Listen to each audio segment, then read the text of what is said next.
मेरे वास्ते ਇਹ ਤੁਹਾਡੇ ਵਾਸਤੇ मेहरबानी ਹਾਂਜੀ ਇਹ ਸਾਡੀ ਆਂਟੀ ਦਾ ਸੂਟ ਮਿਹਰਬਾਨੀ। ਇਹ ਉਹਨਾਂ ਦੇ ਵਾਸਤੇ ਚਾਦਰ ਆ। मेहरबानी ਹੁਣ ਤੁਸੀਂ ਖੁਸ਼ ਜੇ अच्छी आगे करने लगा ਜੀ ਨੇ ਬਹੁਤ ਹੀ ਸੱਚੀਆਂ ਤੇ ਖਰੀਆਂ ਗੱਲਾਂ ਕੀਤੀਆਂ ਨੇ ਕਿ ਦਾਲ ਦਾ ਰੇਟ ਵੀ ਕਿੱਥੇ ਪਹੁੰਚਾ ਦਿੱਤਾ ਵਾ। ਸਾਡੀ ਜਿਹੜੀ ਵੀਡੀਓ ਆ ਨਾ ਉਹ ਦਾਲ ਦੇ ਖਿਲਾਫ ਆ, ਦਾਲ ਸਸਤੀ ਕੀਤੀ ਜਾਵੇ ਤਾਂ ਕਿ ਗਰੀਬ ਬੰਦਾ ਹੋਰ ਕੁਛ ਨਹੀਂ, ਗਰੀਬ ਬੰਦੇ ਦੇ ਘਰ ਦੇ ਵਿੱਚ ਸਿਰਫ ਆਲੂ ਤੇ ਦਾਲ ਹੀ ਪੱਕਦੇ ਆ। ਇਹ ਦੋ ਚੀਜ਼ਾਂ ਵੀ ਅਗਰ ਮਹਿੰਗੀਆਂ ਤੁਸੀਂ ਕਰ ਦਿੱਤੀਆਂ ਤੇ ਫਿਰ ਵਿਚਾਰੇ ਕਿੱਥੇ ਜਾਣ।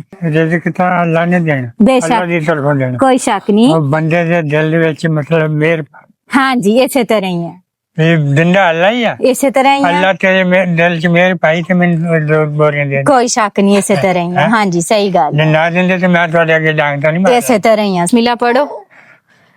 ਤੁਸੀਂ ਕਿਹਾ ਸੀ 1000 ਨਾਲ ਤੇ ਕੁਝ ਵੀ ਨਹੀਂ ਬਣਦਾ, ਚਲੋ ਮੈਂ 2 ਦੇ ਦਿੰਨੀ ਆ ਫਿਰ। ਹੈ ਹੁਣ ਕੁਝ ਬਣ ਜਾਊਗਾ। ਅੱਲਾਹ ਵੀ ਬਣਾਉਣ ਵਾਲਾ ਤਾਂ ਅੱਲਾਹ ਦੀ ਜ਼ਾਤ ਦਾ ਕੰਨ ਹੈ ਨਾ। ਸਹੀ ਗੱਲ ਹੈ। ਹੁਣ ਮੈਂ ਪਾਣੀ ਆ ਭਰਨ ਆਇਆ ਸੀ ਸਿਰ ਹਾਂਜੀ ਤੇ ਮਤਲਬ ਤੁਹਾਡੀ ਮਿਹਰਬਾਨੀ ਹੋ ਗਈ ਤੇ ਇੱਥੇ ਤੁਹਾਨੂੰ ਮਿਲਾਪ ਹੋ ਗਿਆ ਹਾਂਜੀ ਤੇ ਸ਼ੁਕਰੀਆ।